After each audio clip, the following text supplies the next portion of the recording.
નમસ્કાર મિત્રો, હું આપનો મુકેશ મેર.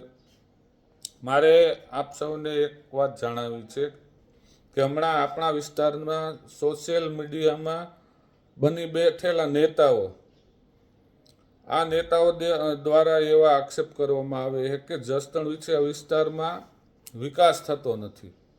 અરે ભાઈ, તમે ક્યાંક ઘરની બહાર નીકળીને જુઓ અને લોકો વચ્ચે જઈને પૂછો કે ભાઈ, જ્યારથી ભરોસાની ભાજપની સરકારે કુંવરજીભાઈ બાવળિયાને કેબિનેટ મંત્રી બનાવ્યા છે ત્યારથી આપણા વિસ્તારમાં તમામ ક્ષેત્રે, એટલે રોડ, રસ્તા, પાણી, શિક્ષણ, ચેકડેમ, કોઈ પણ વિભાગમાં તમે વિભાગના કામ જોઈ લ્યો, એમાં સતત ને સતત વિકાસ થતા રહ્યા છે.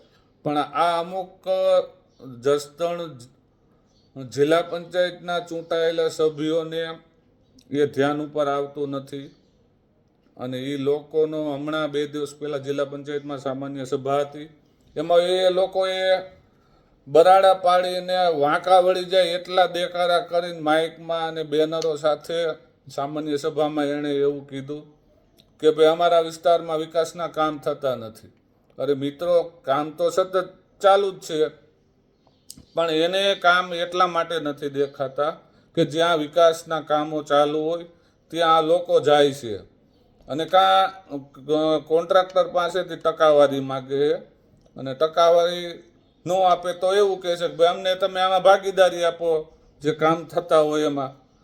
તમે છેલ્લા 4.5 વર્ષમાં તમે માત્ર ને માત્ર 20% ગ્રાન્ટો વેચી કામ સોચવા હોય કે પછી તમારી પોતાની ગ્રાન્ટ હોય, રસ્તા રિપેરિંગ કરાવી હોય એમાં 20% તમે ગ્રાન્ટમાંથી પૈસા લીધા છે. તો મિત્રો, તમે આ વિકાસના કામમાં ખોટા ડિસ્ટર્બ કરોમાં. આ વિસ્તારના લોકો તમને ઓળખી ગયા છે. અમારી જસદણ વિછિયા તમામ મતદાર ભાઈઓને વિનંતી છે કે આવા લોકોની વાતમાં તમે આવતા નહીં. આ લોકો માત્ર ને માત્ર સોશિયલ મીડિયાના નેતા છે. તો તમે જો લોકોની ચિંતા કરી હોય, તમે 4.5 વર્ષ શું કર્યું? એટલે મારી તમામ લોકોની વિનંતી છે કે આવા લોકોની વાતોમાં ક્યાંય આવતા નહીં. અને જે આપણા વિસ્તારમાં બાવળી સાહેબ છેલ્લા 5 વર્ષથી સતત ને સતત દિન રાત એક કરી અને વિસ્તાર માટે સતત મથી રહ્યા છે, આપણે એ યાદ રાખી આવતા દિવસોમાં આપણે સૌ આપણા વિસ્તારને આગળ વધારીએ. એ જ અભ્યર્થના. જય હિન્દ, જય ભારત.